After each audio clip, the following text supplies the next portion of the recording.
Santo do dia 25 de novembro de 74. Santa Bibiana, rogai por nós. Aqui o senhor tem o santo do dia sobre um príncipe da época em que a Hungria era o reino apostólico da Hungria, é Santo Casimiro da Polônia. São Casimiro, príncipe, veio ao mundo no dia 5 de outubro de 1458. Filho de Casimiro III, rei da Polônia, e grão-duque da Lituânia, e de Isabel da Áustria. A mãe dele, portanto, era uma Habsburg. Casimiro tinha 6 irmãos e 6 irmãs. O mais velho dos irmãos foi eleito rei da Hungria e da Boêmia. 3 outros foram sucessivamente reis da Polônia. Seu espírito vivo e penetrante lhe permitiu, em pouco tempo, grandes progressos na ciência. E era difícil imaginar um príncipe de maior inocência e de maneiras mais belas e com méritos mais elevados. Aqui os senhores têm uma dessas coisas que poderia figurar numa pintura de um vitral de catedral, né? Um príncipe, príncipe de casa real, com irmãos reis, né? De grande inocência, belas maneiras e de grande inteligência. Vocês não podem imaginar que bonita figura daria para um vitral de catedral. Bem, seu espírito, filho e irmão de reis, eleito ele mesmo rei da Hungria, desde seus primeiros anos, ele se desinteressou dos prazeres do mundo, das diversões e da vida folgada. Seus prazeres, os mais atraentes, eram de passar várias horas em seguida rezando diante dos altares. Ele aplicava penitência em seu corpo, ainda jovem e delicado, por jejuns e por disciplinas frequentes. Muitas vezes ele passava noites inteiras dormindo sobre tábuas, e algumas vezes ele dormia na porta das igrejas, onde ele era encontrado de manhã com o rosto virado para o chão. Os húngaros, descontentes com Matias, seu rei, quiseram substituí-lo por nosso santo em 1471. Casimiro partiu à testa de um exército a fim de sustentar os direitos de sua eleição. Estando nas fronteiras da Hungria, ele soube que Matias tinha reconquistado a estima de seus súbditos e que o Papa Sisto IV se tinha declarado em favor de Matias. Tendo reconhecido a injustiça da expedição a que o tinham atraído, ele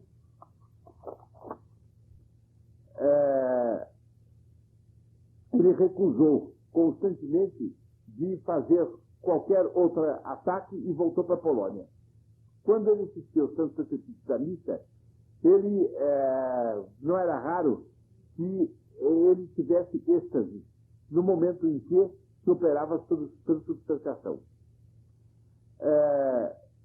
Ele era ardentemente devoto de Nossa Senhora, que ele não chamava senão a minha boa mãe. Não contente de recitar todos os dias um hino em forma de oração à Nossa Senhora, ele quis ainda ser enterrado com uma imagem de Nossa Senhora que, 120 anos depois, por ocasião do processo de canonização, quando foi aberta a sua sepultura, foi encontrada junto ao seu corpo. A sua pureza e a sua castidade foram, desde a sua infância, absolutamente virginais e evangélicos. Tendo chegado a ficar doente em artículo morte, ele preferiu a morte à saúde e à vida, desprezando com uma heróica constância os avisos dos médicos, no sentido de persuadi-lo de que, se ele perdesse a virgindade, ele poderia ainda viver muitos anos. Ele foi o inimigo nato de toda espécie de intrigas e era uma pessoa sumamente vigilante em tudo que ele dizia. Ele tinha palavras inflamadas quando ele falava a respeito da beleza da virtude e do feliz estado de uma alma em paz e em amizade com Deus. O Palácio do Nosso Santo era um lugar de devoção, onde se rezava a Deus o dia inteiro. Todos os seus servos, ao seu exemplo, eram cheios de bondade para aqueles que estavam na corte do rei de Polônia e do rei lá de Hungria, e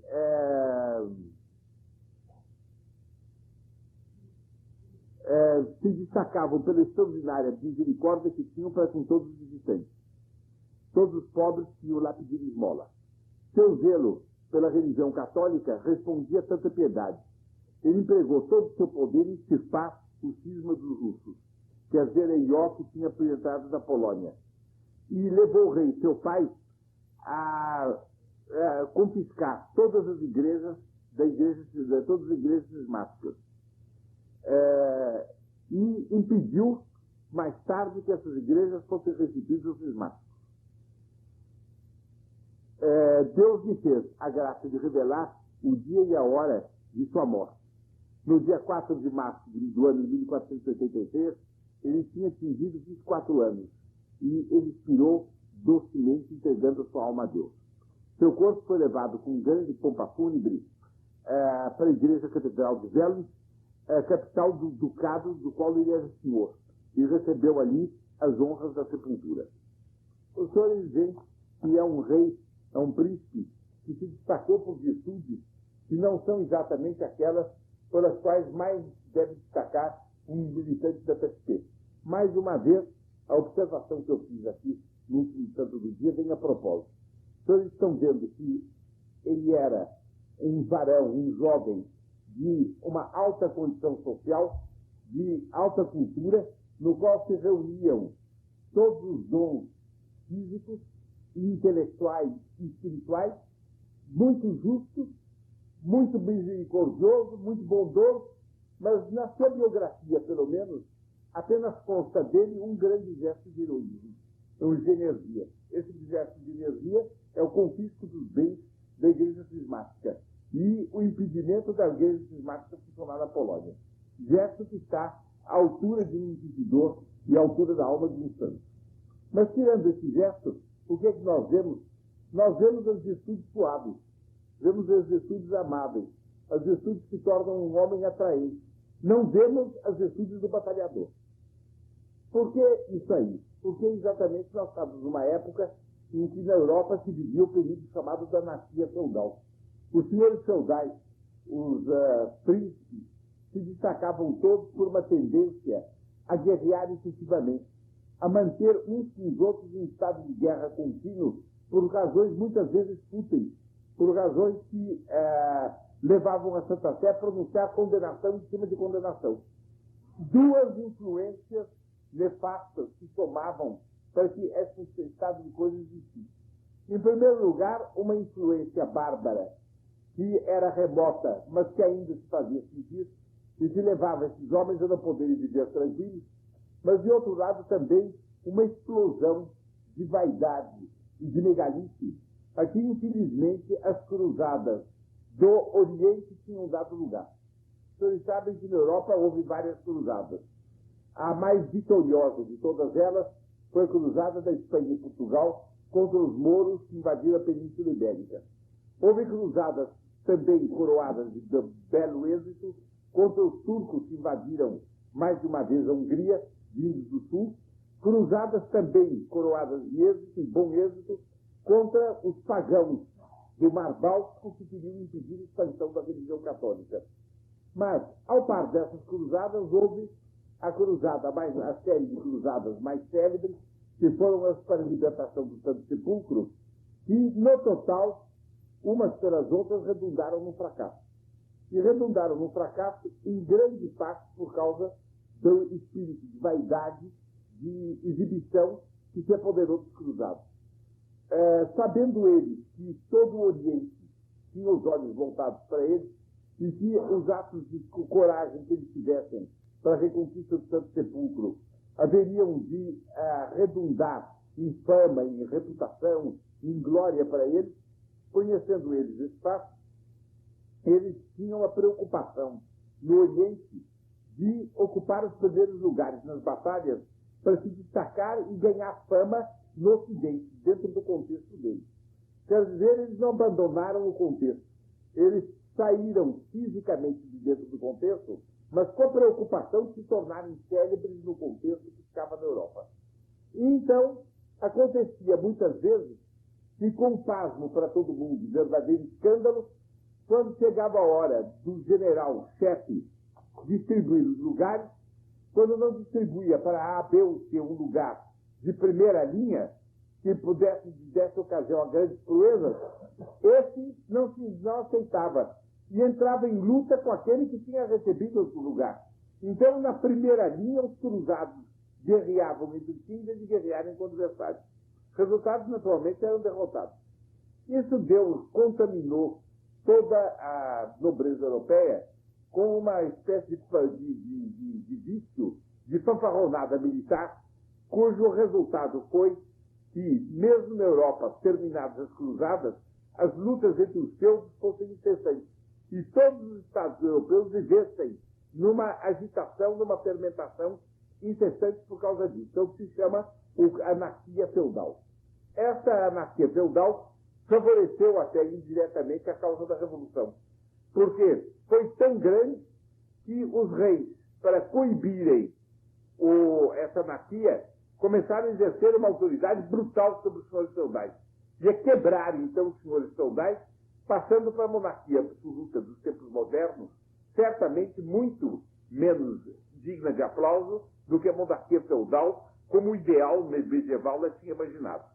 Tratava-se, portanto, nesse tempo, em bem da luta contra os germes da revolução que se vinham acumulando, tratava-se nesse tempo de fazer uma reação contra esse espírito de fanfarronada, contra esse espírito de vaidade militar. Então, os senhores têm esse príncipe que faz uma coisa que é completamente um escândalo aos olhos do século, daquele século. Ele vai invadir a Hungria, porque o rei da Hungria tinha sido destituído e ele tinha sido eleito. Eleito em virtude de direitos hereditários, etc., etc., o povo tinha aclamado o rei. Ele entra para invadir a Hungria. Chega na fronteira, lhe vem uma notícia. O Papa considera sua causa falsa. Julgou o assunto e considera que o rei Matias é o verdadeiro rei. Aliás, já subiu ao trono novamente, porque as diferenças que havia entre eles e os súbditos foram aplacadas. O rei legítimo está no seu palácio. Ele se detém na fronteira e diz: se esse é o pensamento do Papa, eu paro. Eu me submeto e volto para trás. Não irei conquistar um reino ao qual eu não tenho direito. Isso é o contrário da mentalidade da época. A mentalidade da anarquia feudal era: pois eu provarei pela ponta da minha espada que eu sou homem de coragem e que eu conseguirei o que eu quero, etc. E avançava. Contra toda a razão e todo o direito. Para mostrar que era um homem corajoso. Também, nessa época, começa a se acentuar a ideia de que um príncipe que reza muito, que dá muita esmola aos pobres, que de um trato muito afável, esse príncipe não tem as virtudes verdadeiramente militares. Esse príncipe não é um homem corajoso. Porque o homem corajoso não é afável. Porque o homem corajoso não é peitudo, não é piedoso. É um peitudo, um fanfarrão, que está toda hora disposto a brigar com qualquer pessoa, mas não conhece o oposto harmônico, que é exatamente a placidez, a serenidade, o amor à paz, o equilíbrio, que dão a verdadeiro valor à coragem. Quer dizer, a fanfarronada estava substituindo a coragem sincera. Então, os senhores têm a ele que enfrenta toda essa posição errada do seu século e pratica essas virtudes ditas virtudes moles, mas que naquela época era preciso ter uma coragem extraordinária para praticar, porque todo mundo desprezava. Então, os senhores veem que Nossa Senhora o suscitou, no fundo, para salvar o feudalismo. Se os senhores feudais tivessem seguido esse exemplo, a anarquia feudal se teria aplacado por si mesma. E teria sido muito difícil a implantação da monarquia absoluta, pré-revolucionária dos tempos modernos. É porque o exemplo dele e de alguns tantos outros não foi seguido que o feudalismo acabou sendo esmagado. E, então, o fanfarrão foi causa do achatamento do feudalismo. O santo, equilibrado, forte, vigoroso, heróico se necessário, mas capaz também de não praticar esse heroísmo de ponta de faca, se as circunstâncias pedissem dele outra forma de heroísmo, que era de enfrentar a opinião pública. Esse herói é então, o tipo do príncipe verdadeiro que nós devemos venerar e devemos honrar. Nós devemos ver, então, em São Casimiro o quê? O varão que teve coragem de resistir à pressão do seu tempo. O varão que teve coragem de fazer o contrário do que convinha à revolução no seu tempo. Essa é a verdadeira coragem. Quem tem essa coragem tem as demais. Inclusive a coragem de derramar o seu sangue no campo de batalha, se as circunstâncias exigiam. Eu creio, eu tenho mais facilidade em crer na coragem militar de um homem que na vida de todos os dias enfrenta a opinião pública, do que na coragem de enfrentar a opinião pública de um homem corajoso no campo de batalha. Não sei se querem que eu exprima melhor o pensamento. Se não estiver, quem acha que não está claro, levante o braço. Quer dizer o seguinte, imagine que eu veja um homem que tem coragem de enfrentar a opinião pública, mas nunca deu provas de coragem no campo de batalha. Eu digo, esse homem tem 90% de possibilidade de ser um herói no campo de batalha. Veja agora um homem que eu vejo que é herói no campo de batalha. Eu me pergunto, que probabilidade esse homem tem de enfrentar a opinião pública? Eu digo, certamente muito mais do que um poltrão no campo de batalha, isso é certo. Mas é verdade que quanto mais ele for corajoso no campo de batalha, tanto mais eu devo presumir que ele seja corajoso enfrentando a opinião pública. Mas ser corajoso no campo de batalha é menos difícil do que ser corajoso enfrentando a opinião pública. O resultado é que eu daria para um homem corajoso no campo de batalha 70% de probabilidade de enfrentar a opinião pública. Para um homem que enfrenta a opinião pública, eu daria 90% de probabilidade de enfrentar no campo de batalha o perigo. Por quê? Porque quem pode o mais, pode o menos. Quem pode, portanto, enfrentar a opinião pública, pode o menos, que é expor a própria vida. Quem pode o menos, pode o mais? Pode ser. Quem pode o menos, está mais a caminho de poder tudo do que quem não pode nem o menos. Eu compreendo. Mas, para dar provas que ele pode o mais, é preciso passar pela prova de fogo. Senhor dirá, mas será verdade, doutor Plínio, que um homem que tem coragem, que é mais difícil enfrentar a opinião pública do que enfrentar o adversário no campo de batalha? Eu digo, é nobilíssimo, é belíssimo, é empolgante enfrentar o adversário no campo de batalha para ser visto de uma guerra justa e, sobretudo, de uma guerra sagrada. É belíssimo, é empolgante. Mas há muita gente que corre esse risco de medo de que caçoem deles na retaguarda. Logo, tem mais medo da risada da retaguarda do que da metralhadora que encontra pela frente. Eu já tenho dito isso várias vezes e é um pensamento que convém sempre lembrar. Então, nós podemos considerar que São Casimiro foi um verdadeiro herói. Não sei se está claro, ou se alguns de vocês queriam me perguntar alguma coisa. Bem, eu creio que nós podemos encerrar a reunião.